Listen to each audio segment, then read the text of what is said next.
안녕하세요, 퍼퓸머 맥파입니다. 오늘은 제가 향수 공방에서 실제 고객분들에게 어떻게 진행을 해드리는지 영상으로 남기려고 합니다. 참고로 제가 운영하는 방식이 무조건 맞다라고 말씀은 못 드리겠고요. 해당 내용은 처음 오신, 즉 향수 공방을 처음 경험하시는 분들을 대상으로 제가 클래스를 운영할 때 사용하는 스토리들이기 때문에 참고하실 분들은 적당히 참고하시고 어느 정도는 흘려서 들으실 필요도 있다는 걸 말씀드리겠습니다.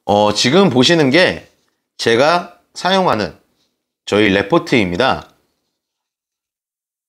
첫 번째로는 저는 이 향수 등급에 대해서 설명을 드리는데요. 샤워코롱은 가장 낮은 지속시간을 유지하는 향수의 등급으로 흔히 시중에서 판매되는 섬유향수 같은 애들이 이런 샤워코롱 등급에 포함되는 거라고 보시면 됩니다. 오드코롱에서 제일 유명한 제품은 역시 조말론이 있을 거고요. 오드 투알렛과 오드 퍼퓸 같은 경우는 시중에서 가장 흔한 등급입니다. 가장 위에 있는 퍼퓸 등급 같은 경우는 시중에서 만나보기 좀 힘드신데요.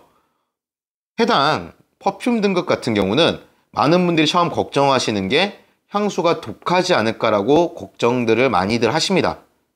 저는 그래서 이 부분에선 저희가 만든 향수 중에 아보텀이라는 제품을 시향을 언제나 시켜드리는데요. 이 아보텀은 굉장히 은은한 노트들로 구성이 되어 있는 제품입니다. 그리고 한 분도 향이 독하다라고 말씀을 해주신 적이 없습니다. 그래서 이 향수를 기점으로 말씀을 드릴 때 향수가 독하고 은은한 거에서 당연히 등급에 따른 차이는 어느 정도 존재합니다. 하지만 강렬한 향을 가진 향료를 사용했는지 아니면 강렬하지 않은 향료를 사용했는지에 따라서 향수가 독하고 은은하고가 결정되는 영향이 더 큽니다. 그리고 많은 분들이 좀 물어보는 내용인데요. 대표적으로 일랑일랑이라는 노트를 가지고 설명드립니다. 이 일랑일랑을 한번 맡아보시고 이 일랑일랑을 한번 맡아보시길 바라겠습니다. 일랑일랑은 대표적으로 좀 애기 분냄새 같은 느낌이 나는 플로럴 노트입니다. 두 개의 향 차이가 나는 건 하나의 원산지는 프랑스산이고 하나의 원산지는 인도산이기 때문입니다. 인도산에서는 약간 플로럴 계열의 향료라는 느낌보다 되게 향신료스러운 느낌들을 많이 받으셨을 거예요. 이걸 말씀드리는 이유는 많은 분들이 처음에 오시면 문의 주시는 내용이 본인이 쓰던 향수, 단종된 거라던가 혹은 핸드크림이나 샴푸 같은 특정 제품의 향을 똑같이 만들 수 없는지 본인들이 쓰던 제품의 노트를 가지고 오시는 경우가 굉장히 많습니다. 그런데 저는 확실하게 말씀드릴 수 있습니다. 완전히 똑같이 만드는 건 무조건 불가능합니다. 이건 무슨 퍼퓸머가 아니고 퍼퓸 마스터고 무슨 할아버지가 와도 불가능합니다. 원산지, 심지어 제조사에 따라서도 향의 차이가 어마무지하게 납니다. 가끔 나는 가능한데? 라고 하시는 분들이 있는데 그분들한텐 코카콜라를 하나 사주세요. 그분들은 코카콜라를 냄새만 맡고도 레시피를 똑같이 만들 수 있다는 거랑 똑같은 말입니다. 영화나 소설 중에 향수라는 게 있습니다. 거기 주인공이 바로 이런 능력을 갖고 있어요. 한번 맡아본 향수를 똑같이 재현해냅니다. 심지어 더 좋게도 만들어내요. 물론 더 좋게 만드는 게 똑같이 만드는 것보다 훨씬 쉬울 겁니다. 참고로 이 향수의 주인공은 연쇄살인마인데요. 어느 정도의 후각을 가지고 있냐면 몇십 킬로가 떨어진 곳까지 도망간 여성을 냄새만 맡고 쫓아가서 죽입니다. 이게 무슨 말이냐면 영화나 소설 속 주인공급은 돼야 그런 일이 가능하다는 뜻이에요. 어떤 향이 들어갔는지는 이거는 화학 분석기기를 돌려도 사실 현실적으로 파악이 불가능합니다. 어쨌든 그래서 인터넷에 보면 엑스말론 90% 카피, 딥탱크 90% 카피 이런 것들이 인터넷에 넘쳐납니다. 그런데 걔네가 정말 비슷할 리도 없죠. 그냥 어느 정도의 뉘앙스 정도는 비슷하게 나타낼 순 있다고 생각을 해요. 하지만 절대 비슷하진 않습니다. 정말 그렇게 똑같다면 지금 현재 조말론과 딥티크를 사용하는 그 사람들이 멍청하고 돈이 남아 돌아서 그 제품을 쓰는 건 아닐 겁니다. 그렇게 똑같을 리도 없고요. 그냥 그런 느낌을 내기 위해 최대한 노력했다는 것 정도는 인정해 드릴 수 있을 것 같습니다. 어쨌든 다시 본론으로 돌아와서 시향하는 방법을 알려드릴 건데요. 첫 번째는 뚜껑을 바로 열어서 냄새를 확인해 보시고 괜찮다 싶으면 시향지 끝쪽에 살짝 묻혀주십니다. 그리고 시향지 끝에 향료가 묻은 부분을 살짝 접어주시면 바닥에 놨을 때도 오염되지 않은 상태로 유지할 수가 있습니다.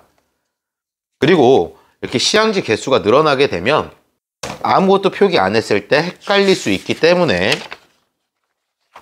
탑은 T, 미들은 M, 베이스는 B 라고 표기하신 뒤 옆쪽에 있는 숫자를 기입해 주시면, 예를 들어 T3 이런 식으로 기입을 해주시면 탑노트 세 번째 아이의 향이라는 걸 확인하실 수 있습니다. 두 번째 방법은 바로 시향지에다가 찍어서 향을 확인하고 냄새가 별로라고 생각된다면 그대로 버려주시면 됩니다. 그리고 향을 계속 맡다 보면 코가 굉장히 피로해지는데 이 통을 열면 안에는 원두가 들어있습니다. 이 원두를 이용해서 코를 한번 리프레시 해주시고, 혹시 내가 비염 기운이 있다 혹은 오늘따라 코감기 기운이 있다라고 하시는 분이 있다면 이 제품을 추천드리겠습니다. 이 제품은 태국에서 비염 있으신 분들이 많이들 갖고 오시는 관광 필수품 야돔이라고 불리는 제품입니다. 사용 방법은 뒤쪽을 열어서 이쪽은 손등에 한번 톡 찍어줘서 냄새를 맡으시면 되고요. 이쪽은 코앞에 대고 숨을 들이켜 주시면 됩니다. 참고로 이 향수를 만드는 거는 어렵게 생각하면 정말 어려워지고 쉽게 생각하면 굉장히 쉬워집니다. 그래서 이제 향수 만드는 방법을 굉장히 쉽게 그리고 기억이 잘 되게끔 설명드리도록 하겠습니다. 순서는 미들노트, 베이스노트, 탑노트 순으로 진행될 거고요. 혹시 프로듀스 101이나 이상형 월드컵을 보신 적이 있다면 굉장히 큰 도움이 될 겁니다.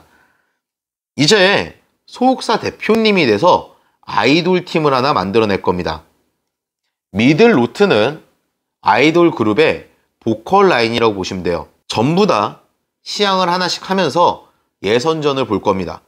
그 안에서 예선 통과된 애들은 전부 시향지에 찍어서 리스트를 만드실 거예요. 그리고 그 안에서 원픽을 고르실 겁니다.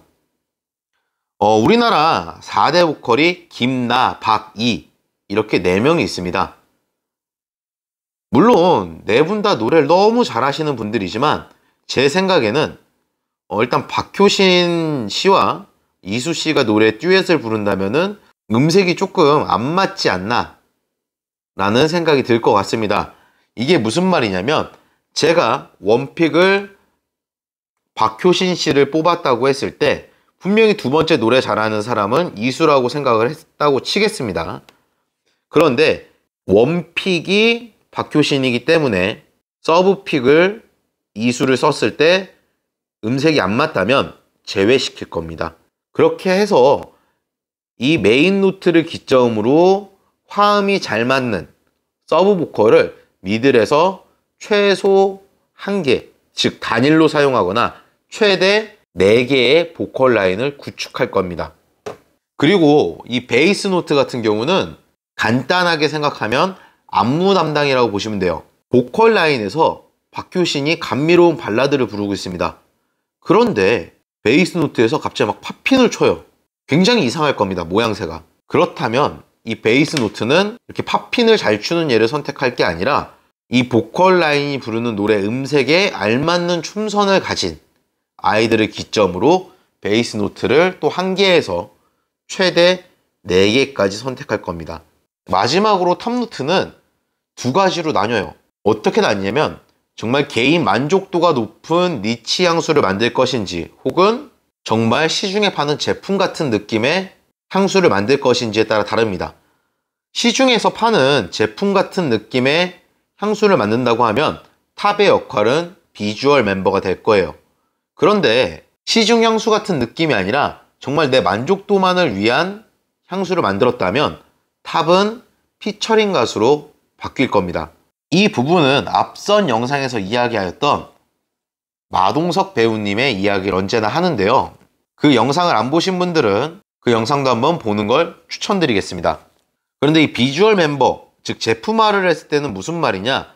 여러분들이 시중에서 향수를 구매했을 때 시향지에다가 향수를 뿌리고 30-40분씩을 기다렸다가 미들노트 향을 맡고 또 몇 시간을 기다려서 베이스 노트 향을 맡고 이 향수 마음에 드네 라고 구매하신 적이 없는 것과 같습니다. 한번 뿌려서 맡고 향수 괜찮다 이걸로 살게요.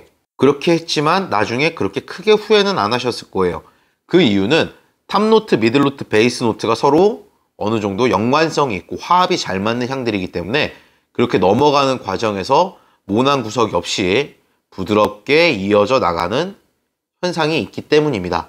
자, 어쨌든 이제 미들노트부터 진행을 할 건데요. 이 미들노트에서도 하나 말씀드릴 건 향수에도 정록색약 같은 현상이 있습니다. 정록색약은 빨간색과 녹색을 구분하기 힘든 그런 질병 같은 건데요. 향에서도 비슷한 게 있는데 바로 이 시센트라는 아이 때문에 대표적으로 그런 현상이 발생됩니다. 시센트는 어떤 분들은 굴 냄새가 난다, 어떤 분들은 바다 냄새가 난다, 어떤 분들은 좀 오이 냄새 같다라고 말씀을 하시는데 어떤 분들은 아무런 냄새가 나지 않는다, 어떤 것도 느낄 수가 없다라고 말씀하시는 경우가 굉장히 많습니다. 그런데 이런 게 뭐 향료라든가 본인들의 건강에 이상이 있는 게 아니라 아주 흔한 케이스입니다. 유사한 사례로는 나한테는 너무 좋은 냄새지만 누군가한테는 되게 역한 냄새로 받아들일 수 있는 그런 현상과 비슷하다고 보시면 돼요. 그렇게 특이한 일이 아닙니다. 그렇게 해서 미들노트를 쭉 먼저 시향을 하시고 거기서 원픽을 고르신 후에 저한테 얘기를 해주시면 제가 그 다음 단계를 도와드리는데요. 여기서는 그 부분은 스킵하고 설명을 드리도록 하겠습니다. 자, 이렇게 대략적으로 미들노트를 어느 정도 선택했다고 가정을 해보겠습니다. 여기서 이 아이를 원픽으로 골랐다고 한다면 이걸 이제 한쪽 코에 갖다 댈 겁니다. 그리고 하나씩 반대쪽 코에 대고 숨을 같이 들이마셔 볼 겁니다. 그렇게 들이마셨을 때 어울리지 않으면 바로 버려지고요. 어울린다고 하면 일단 다시 냅둘 겁니다. 그렇게 버려질 애들은 버려지고 남은 애들이 있을 때 이 아이 원픽과 가장 잘 어울리는 향을 선택해 주시면 됩니다. 그러면 얘가 두 번째 미들노트가 될 거고요. 이 두 개를 겹쳐서 다시 한쪽 코에 갖다 댈 겁니다. 그리고 또 하나씩 남아있는 얘들을 다시 시향을 할 거고 필요 없는 얘들은 버려주고 괜찮은 얘는 다음 순위로 넣을지 말지 고민을 해서 넣을 거라면 세 번째로 끼워 넣게 될 겁니다. 자, 이게 아까 말씀드린 보컬 라인을 구축한 거예요. 메인 보컬과 화음이 가장 잘 맞는 서브 보컬 2명을 채용한 결과입니다. 이렇게 선택한 미들노트를 부채질하듯이 맡아보시면 오늘 선택한 대략적인 느낌의 미들노트가 될 겁니다. 베이스 노트는 일단 전부 시향을 해보시고 그 안에서 괜찮은 것들만 또다시 추려낼 겁니다. 이렇게 추려진 베이스 노트에선 바로 원픽을 고르지 않을 거고요. 미들노트를 기점으로 또 하나씩 시향을 해보실 겁니다. 그렇게 해서 어울리지 않으면 버려질 거고요. 어울리는 건 또 냅둘 겁니다. 그 안에서 가장 잘 어울리는 애를 또 다시 시향지에 겹쳐서 놓을 겁니다. 이렇게 겹쳐진 시향지를 또다시 코에 대고 이거와 어울리는 베이스 노트를 또 추가할 것인지 혹은 버릴 것인지 결정을 해서 선택하였다면 또 다시 겹쳐 놓을 겁니다. 그리고 또 부채질하시 맞게 되면 선택하신 미들과 베이스의 대략적인 향이 될 겁니다. 탑노트에서는 결정을 하셔야 돼요.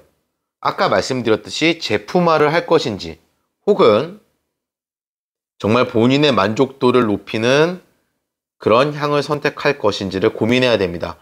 약 15분에서 30분 정도가 유지되기 때문에 그 정도 안에는 사실 출퇴근을 해도 그 시간이 넘어가기 때문에 정말 본인만 맞는 향이라고 생각하면 될 정도예요. 굉장히 이기주의적이고 굉장히 개인주의적이어도 괜찮다는 뜻입니다. 그래서 탑에서 나온 애들은 만약에 제품화를 하고 싶다라면 선택한 미들 베이스를 기준으로 또 한쪽 코에 대고 향이 어울리는 것들을 선택해 나갈 겁니다. 즉 연관성이 있는 얘들을 선택하게 된다는 뜻입니다. 그런데 니치 향수라면, 즉 개인 만족도가 높은 향소라면 지금 이 미들 베이스를 배제하고 이 안에서 탑노트 내에서만 1위를 고를 겁니다. 또 1위와 잘 어울리는 애들은 선택하고 아닌 애들은 버려질 거고요. 선택된 애들을 겹쳐서 시향을 하게 될 겁니다. 또 이렇게 탑노트끼리만 시향을 하게 되면 처음에 분사했을 때 가장 강하게 나는 향, 그리고 나서 미들 베이스를 부채질하듯이 맡았을 때는 그 뒤에 오는 향수 본연의 향이라고 보시면 돼요. 결국은 다시 모두 합쳐서 시향은 해드리지만 이 향이 어울릴 수도 있고요. 약간 어울리지 않고 따로 노는 느낌이 날 수도 있습니다. 그래서 겹쳐진 향을 전체적으로 부채질을 했을 때 여러분들이 만드신 향수의 대략적인 향이라고 보시면 됩니다. 여기서 하나 알아두셔야 될 건 앞선 영상에서도 얘기했듯이 여기서 사용되는 이런 공방용 향료와 실제 향료를 만드는, 즉 제품적인 향수를 만드는 사람들의 원료는 다릅니다. 그 정도는 그냥 기본적으로만 알아두시면 되고, 이 상태에서 각자 조향사들이라던가 공방 운영하시는 분들이 본인만의 특정 비율을 정해 놓은 대로 다 만들어서 중간중간에 확인을 하면서 넘어가게 되는데요. 제 경우에는 처음엔 미들노트부터 언제나 섞기 시작합니다. 미들노트를 전부 넣으시고 말씀해 주시면 제가 해당 향을 확인해서 고객에게 시향을 부탁드립니다. 향을 맡아보시고 본인이 미들노트에서 추가하고 싶은 향, 즉 선택한 향료 중에서 더 향이 강하게 났으면 좋겠다는 거 말해준다면 얼마든지 추가를 해드리도록 하겠습니다. 그렇게 해서 추가된 것이 확실히 넘어가면 그 다음에 베이스 노트를 넣은 뒤에 또다시 섞어서 향의 확인을 부탁드립니다. 또 여기서도 이 베이스 노트 쪽에서 추가됐으면 하는 향이 있다라면 말씀해 주신다면 그 향료를 더 추가하도록 하겠습니다. 그렇게 미들 노트에서 통과된 예를 1번으로 기입하고 베이스 노트에서 통과된 예를 2번으로 기입을 합니다. 그리고 고객에게 선택권을 맡깁니다. 1번은 미들만 들어간 거, 2번은 미들과 베이스가 들어간 향인데 베이스 향이 더 강해야 된다고 한다면 베이스 쪽을 더 추가할 것이고 2번 대비 1번 향이 훨씬 강했으면 좋겠다라고 한다면 미들 노트를 더 추가할 것입니다. 그리고 2번 향 그대로 제조를 하고 싶다라면 동일 비율로 미들 베이스가 좀 더 증가할 것입니다. 그렇게 해서 결정된 내용대로 다시 향을 추가된 대로 향을 확인해서 더 이상 변경사항이 없다면 얘를 새로 찍은 얘를 3번으로 기입해 놓습니다. 이 3번을 냅둔 이유는 탑노트가 들어가는과 동시에 미들 베이스 향이 어느 정도 가려질 확률이 매우 높기 때문에 3번을 기입해서 놓는 거고요. 마지막으로 탑노트를 넣고 향을 확인하면서 탑노트에서 어떤 향료가 더 추가됐으면 좋겠는지 말씀해 주시면 그 향료를 더 추가하도록 하겠습니다. 라고 해서 OK가 되고 나면 얘를 4번으로 기입을 합니다. 그렇게 해서 4번과 3번을 이렇게 겹쳐들고 4번에서 3번으로 넘어가듯이 향을 맡으면 향수가 뿌렸을 때에서 중후반으로 넘어가는 향을 대략적으로 확인하실 수 있습니다. 이렇게 해서 고객이 완성을 하면 저는 이제 향수로 만들어서 병에 담고 스티커를 제작해서 부착해 드립니다. 일단 여기까지가 제가 공방을 운영하는 아주 대략적인 스토리 라인입니다. 실제로는 각 노트, 각 향료에 대한 정보들이라던가 제가 알려드릴 수 있는 것들이 더 추가가 돼요. 대표적으로는 알데히드 이런 거 같은 경우는 흔히 고수향이 나고 모기향 냄새가 난다 라고 하시는 분들이 많은 노트다. 하지만 이 아이의 가장 특별한 점은 샤넬 넘버5의 베이스 노트로서 얘가 들어갔을 때 향 자체가 굉장히 이런 식으로 톡톡 쏴지는 역할을 하고, 이 알데히드라는 아이 때문에 샤넬 넘버5가 굉장히 여성이 낼 수 있는 가장 큰 섹스 어필하는 향수로 완성될 수 있었다라고 생각을 한다 라는 스토리가 붙듯이 각 노트별로 어떤 조합이 괜찮고 어떤 스토리를 가지고 있고 또 해당 향료가 들어간 저희 제품이 어떤 건데 시향을 해보겠습니까? 라는 식으로 시향도 진행을 하고 있습니다. 그래서 저희 공방 같은 경우는 70개 클래스도 거의 3시간에서 3시간 반 정도가 소요가 돼요. 굉장히 긴 시간이 소요가 됩니다. 그냥 여느 향수 공방들처럼 얘 그냥 마음에 드는 거 선택해서 넣으세요. 거기서 이 향이 더 들어갔으면 하시면 그냥 그거 더 추가하셔도 괜찮아요. 이런 식으로만 얘기하고 끝내기도 조금 그렇고요. 조금은 전문적인 얘기가 나올 법도 한데 그럴 때마다 뚝 잘라서 그렇게 물어보실 거면 그냥 자격증 클래스를 진행하신 게 어떨까요? 라고 정없게 싹둑 잘라내기도 그렇고 그냥 저는 제가 생각하는 공방에 오시는 손님분들은 향수에 대해서 전문적인 이야기를 듣고 싶어서 오시는 분들은 별로 없어요.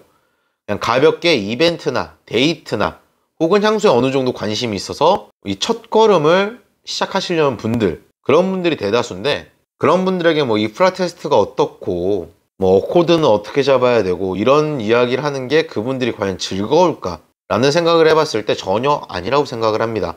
그냥 편안한 분위기에서 그냥 본인들의 일행이랑 즐거운 시간을 보낼 수 있고 향수를 만드는 그 시간 자체가 지루하지 않게 만들어 드리는 게 어떻게 보면 제가 생각하는 현실적인 공방의 모습이라고 생각을 해요.